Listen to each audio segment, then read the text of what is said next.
Hello and welcome to the GreenPilled Podcast. This is a special episode in which I, your host, Kevin Nowaki, is returning to talk about Schelling, which is Gitcoin's regenerative crypto economics conference that we've been running since 2021.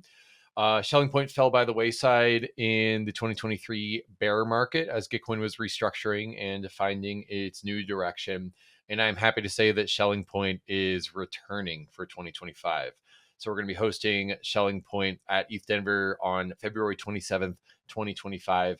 And this episode is going to be about Schelling, why it was such a special event for the Gitcoin and regen ecosystem in the 2021 cycle. And then we will also be talking about a little bit about the Schelling event, which will be at, again, February 27th, 2025. And if you're going to be at ETH Denver, you don't want to miss it. Check out schellingpoint.gitcoin.co for registration information as it is announced and all of the speakers and information is announced. On this episode, we're going to be talking about Schelling past, why it was a special event for the regen ecosystem. We're going to hear from some of the past organizers, and we'll use this as a vibes episode to get us excited about Schelling 2025. So I'm interrupting my own guest co-hosts in the guest co-host seasons that we've been running so far. I hope that you've enjoyed the Summer of Retro rounds with Sejal and Lau, and then also the grants ecosystem episodes with Sav. We are going to have more guest co-hosts and more guest seasons coming up, and I think that you're really going to enjoy those episodes as well. But I'm taking back the host seat just for one special episode to say, hey, still here and really excited about Schelling for an episode.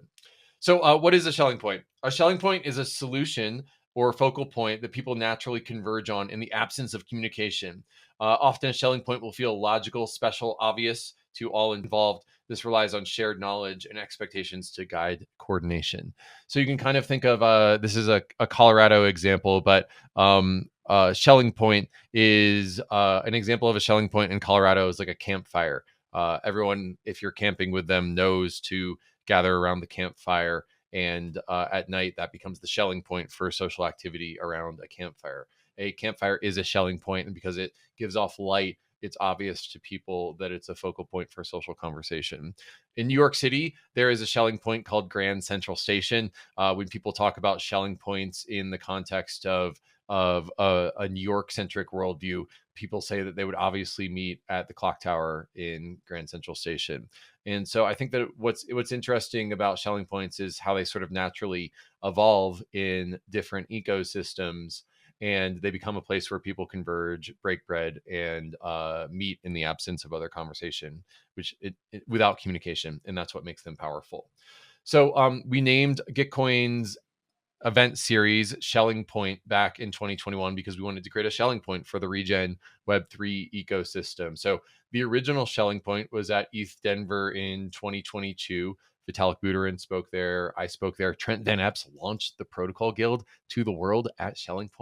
What an amazing experience it was to have all of these luminaries and thought leaders talking about the regen Web3 ecosystem at the Schelling for the regen Web3 ecosystem. I think it's fair to say that Gitcoin, in the Gitcoin ecosystem, Schelling held a beloved status amongst the wider Gitcoin ecosystem, people who've received grants, people who are participatory in the positive sum game that is regenerative crypto economics. And it was just a vibe. And I think that it's really sad that it fell by the wayside in the 2023 bear. And I made a special point in 2025 as we were planning our ETH Denver activities to make sure that we were going to be bringing Schelling back to the world in its truest form in 2025. So I'm really excited about that. But in order to plan for Schelling in the future, in order to make Schelling a vibe, I think that we have to revisit the past. And so this episode is going to be primarily a conversation with Schelling organizers of the past. The first voice that you're going to hear as I cut over to these interviews is Simona Popp, who was the original organizer of Schelling and made it into a vibe at it was Denver twice, in Bogota and Amsterdam. We held Schelling under Simona's leadership, and if it was kismet that Simona Popp SP hosted Schelling SP that many times, and I'm really proud of that era of Schelling history. And then we're going to cut over to John and Laura, who were marketing leads at Gitcoin DAO for a number of years, saw Gitcoin through a number of transitions from company to DAO, from product to protocol, and also saw the transition of Schelling Point to Schelling Point sessions, which were kind of a smaller, more intimate place where we could talk about Web3 grants, Web3 funding, and regenerative crypto economics in the new era.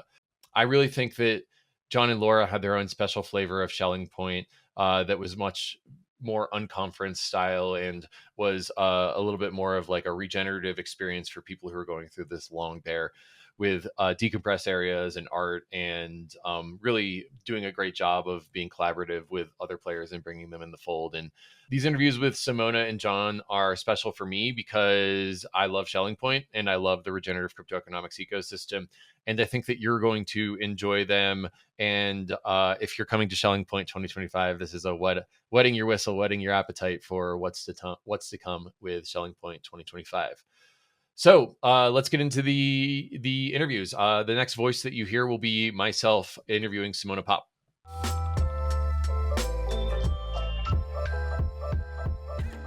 I am excited to be unveiling that we are doing a new Schelling Point in 2025. Schelling Point has been an event series that's been run in and around the Gitcoin ecosystem for years, and you produced a few of them. You produced very vibey Schelling Points. So can you tell us about that era and what inspired you and what you loved about Schelling Point? So first of all, I'm excited to see where you're going to take it in 2025. Obviously, with the ones that I was grateful to be a curator and creative director for back in, 2022 and start of 2023.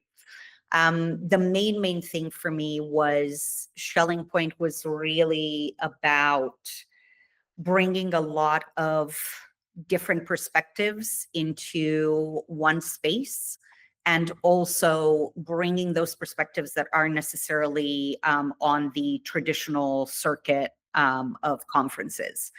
It was especially relevant at the time, particularly 2022, and I would say even early 2023, where conversations around DeSci were probably the first. Schelling Point was probably the first time where they actually had their own space and they actually had their own agenda, and we created that space for these very, very nascent conversations to take place, and for that community and for those people very much aligned with these new perspectives of where crypto could go and where it could be really, really valuable to develop and to really, again, vibe together.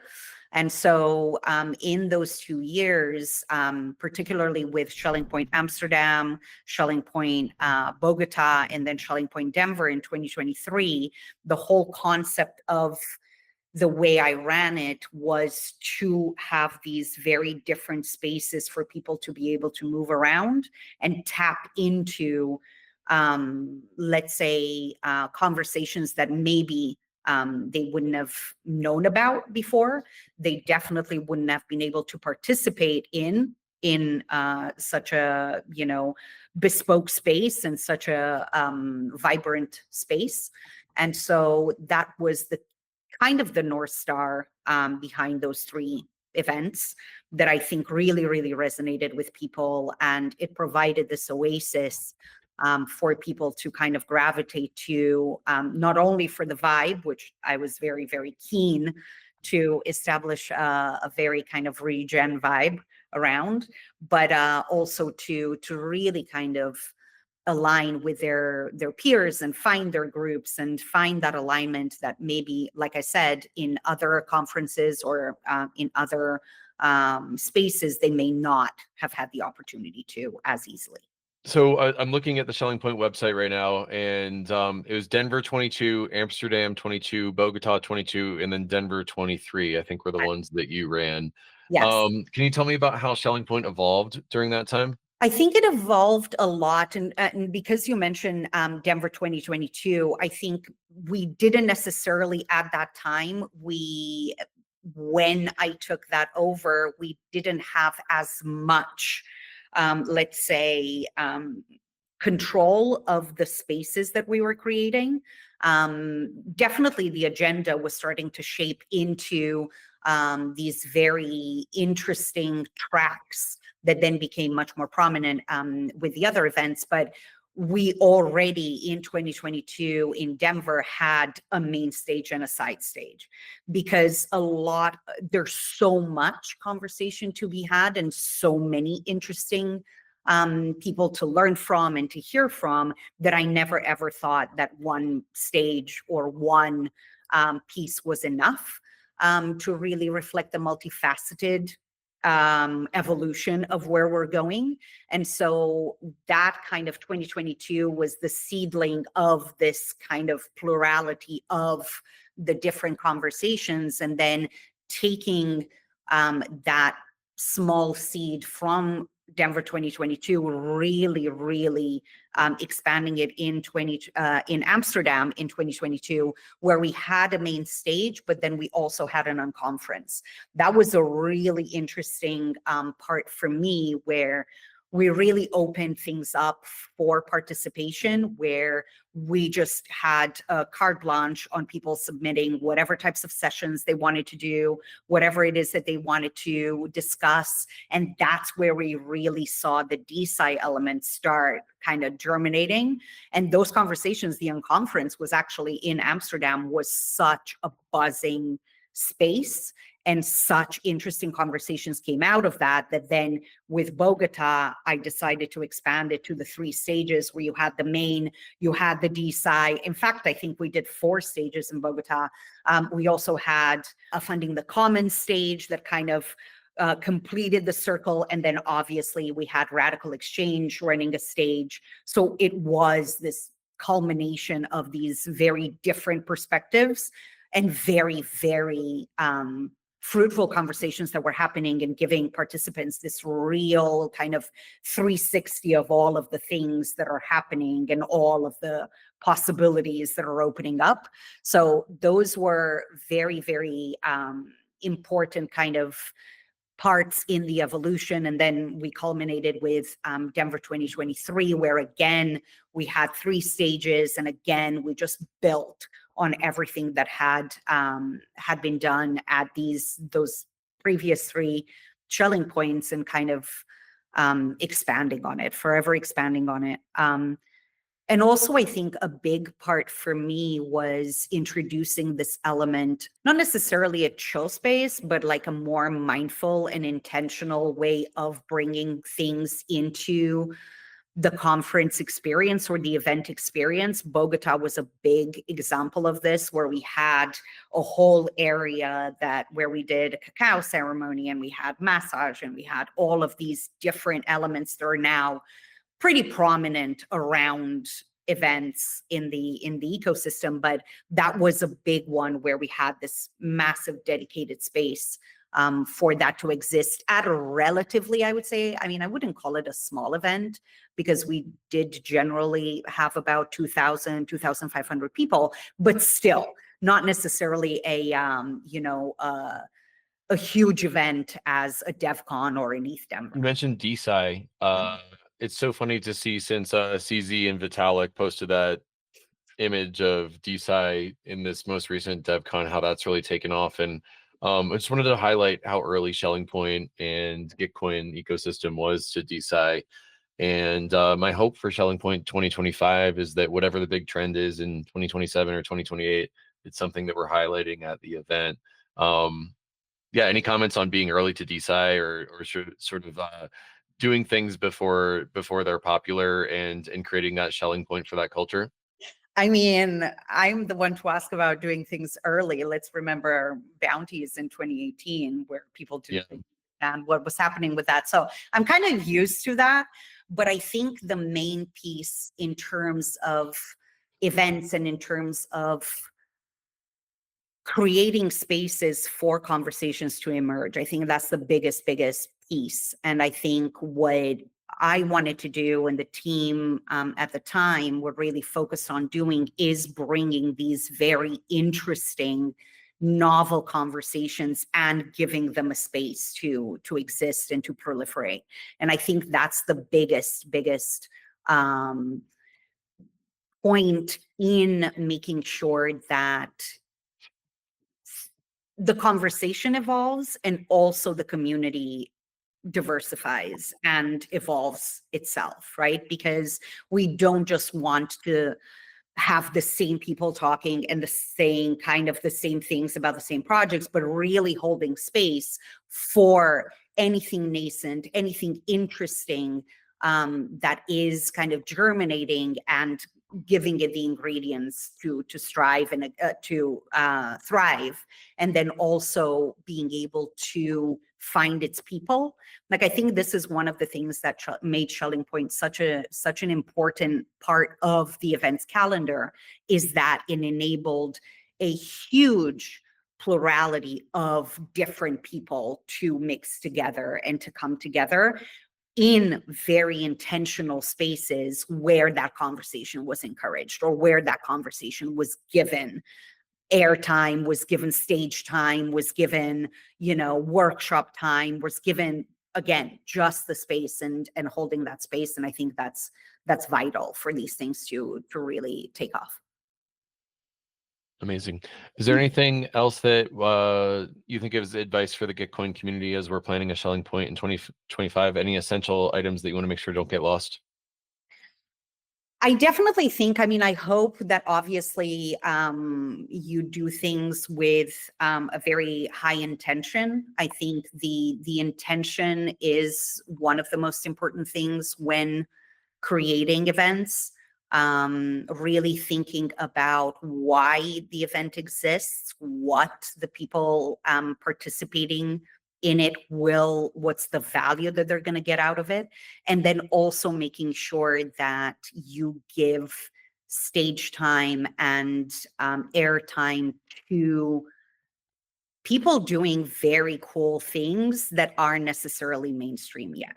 So don't necessarily just go for the stars of the ecosystem or the very, very popular speakers. Like, for sure, they're wonderful and they have added and continue to add great value to our ecosystem, but also go for the people doing things on the fringes and giving them that space and that limelight is very important for their journey, for people to find them, for people to be able to start conversations and continue conversations, and also creating the space for those conversations. Like, that's key, where you don't just have people on a stage, you also have that room for them to then continue a dialogue after their talks or workshops or whatever it is they're doing. And also try to recapture the vibe that I brought in. I don't know if you can do that though, so but SP. I think it was Kismet, the event that you created, and we'll never catch that lightning in a bottle again, but we can evolve forward. yeah. And Simona, I'm just super thankful for your contributions to Schelling Point and to the Gitcoin ecosystem. So thank you so much. Thank you and good luck. I look forward to seeing what you guys cook up. Alrighty, we just heard from Simona Popp, the original organizer of Schelling Point, Denver, Bogota, Amsterdam, and Denver V2. And now we're going to cut over to an interview with John and Laura, marketing leads at Gitcoin for a number of years and reinvented Schelling Point for a new era of Gitcoin and ran, I think it was 3 Schelling Point sessions over the years. The next voices you'll hear will be myself interviewing John and Laura. Hey, John. Hey, Laura. Hey, nice to see you again. Yeah, nice to see you again. So we are here to talk about Schelling Point, and y'all were the leads at Gitcoin marketing for a couple of years where Schelling Point sessions were run.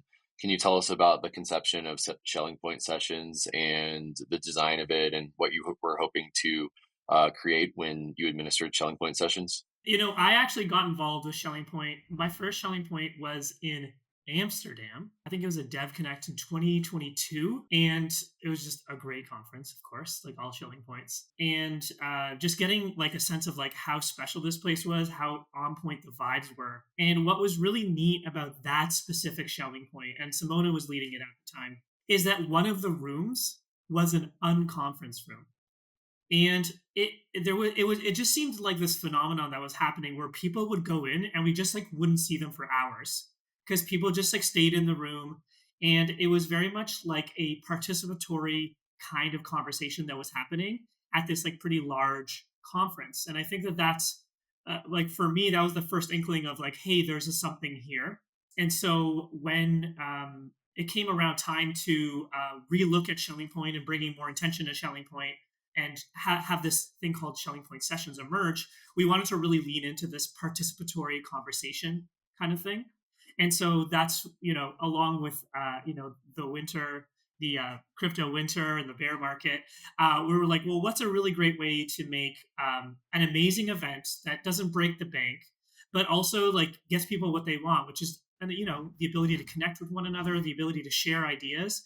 And that's where Shelling Point sessions came around, which is kind of this scaled down, highly intentional place to share ideas and connect about public goods culture, etc.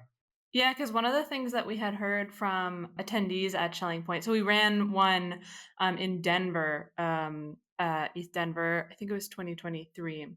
And Yeah. something that came up was that people loved being able to connect with like minded people in the crypto space, but there was no space, like all the conversations always remain kind of top level. And so, could there be spaces that kind of allowed people to go deeper on topics that they cared about in more intimate settings, almost as a continuation of the conversations from the larger Shelling points. And so that was kind of part of the design of Shelling Point sessions is how can we get key people in the room for kind of deeper conversations on crypto for good and how to kind of move that space forward. And so that was part of the kind of inception of that idea. I'm planning on rebooting Shelling Point in 2025 at East Denver. It will likely be some combination of Simona style Shelling Points and John and Laura style Shelling Point sessions, and probably one part something completely new. What do you think is important about the lineage of Shelling Point that we should not miss on February 27th at Denver Shelling Point? I think that the kind of focus on using crypto to progress kind of human thriving, as Simona may have put it in her segment, is something that has kind of submerged, I guess, in conversations that I've seen in the crypto space. And so having a space to be able to kind of explore those ideas and talk about that, I think is part of the magic of Shelling Point. Continuing the conversation around public goods and using crypto for the public good is something that I really don't think should be lost, and was one of the kind of nuggets of Shelling Point and its brand that we were really trying to kind of keep that through line, like as we evolved the conference and the program. That has always been at the heart of Shelling Point, and I think that would be my answer. John, do you have anything to add? I think that's great. I would also add a physical space for connecting and maybe even decompressing. Thinking back to all these Shelling Points over the last several years, I think I've been involved with like 6 or 7 of them now. And there's always a little area where people can just meet up, people can connect, people can get a little bit of quiet work done. That's always been really nice, and I think it adds to this overall vibe where it doesn't have to be quite as intense, and it can be kind of like a little bit of a relaxed atmosphere. I think that that is a mandatory. Oh, and of course, some coffee. Coffee's great. I think if I could kind of speak for Brittany as well, Brittany was working with Simona on the Shelling Points art. Like, bring the art back to Shelling Point. Art is a public good and it brings a certain vibe and recognition of artists in the space that I think our tech forward like developer minds kind of get into like production and like how to ship, but really taking time to be able to appreciate what it's all for is, I think, an important thing as well. Well, any last things to say about Shelling Point? I wish you guys luck with it. I think that one of the things that I would like absolutely lean into is being collaborative with other players who align with with the ethos of Schelling Point and being able to bring them into the fold and potentially even help program, not even just take advantage of those relationships, but foster them through Schelling Point, I think is such a huge opportunity and something to be kind of more deeply explored. But yeah, I'm excited to see what you make of it. Yeah, I think one opportunity that I think we never quite capitalized on was how to continue the conversation beyond the conference. I always remember going to these things and being so excited and so jazzed, and so was like so many other people. And then like that was it. We were just like back into our lives. And I don't think we ever quite cracked that of taking the conversation to either the next event or bringing it online. I think there really is a conversation. There is a way to do it where you continue the conversation. And the reason I think that's important is because it gives more space to go even deeper. And that's just like a really special experience. Really amazing ideas can emerge from there. So I hope that you all can crack that nugget that we never quite got to. Well, thank you for your service. Schelling Point during your era was a great time, and hope to continue the vibes into 2025. Thanks again. Thanks. All right. And this concludes our walk down Schelling Point memory lane. I've enjoyed hearing from Simona and John about why Schelling Point meant so much to them. And I'm really excited about producing another Schelling Point in 2025 that hopefully continues the legacy of being the Schelling Point for the regenerative crypto ecosystem. I think that it's going to be a tall order, but I also think that it's going to be a worthwhile thing for us to do to create the Schelling Point for the Regen Web3 ecosystem. Again, the dates are February 27th, 2025. Schellingpoint.gitcoin.co is where you can keep an eye on the speaker announcements and then also ticketing announcements for Schelling Point. You can also follow Schelling Point on Twitter. Oh, I'm sorry, on X. Schelling Point _ is the username of that handle. Really excited to continue the legacy of being a Schelling Point for the Regen Web3 ecosystem, and we will be announcing more details about Schelling Point 2025 soon. Check out schellingpoint.gitcoin.co for more information. All right, thanks for listening. Peace and love. I say I'll see you on the next episode, but that won't be true. The next episodes will be by guest co-hosts, and I'm considering returning to the hosting chair in, let's call it, the summer of 2025, but no promises. But more information about the guest co-host seasons will be dropped into your podcast feed in the next couple of weeks. So until then, have a great holiday and talk to you soon. Peace.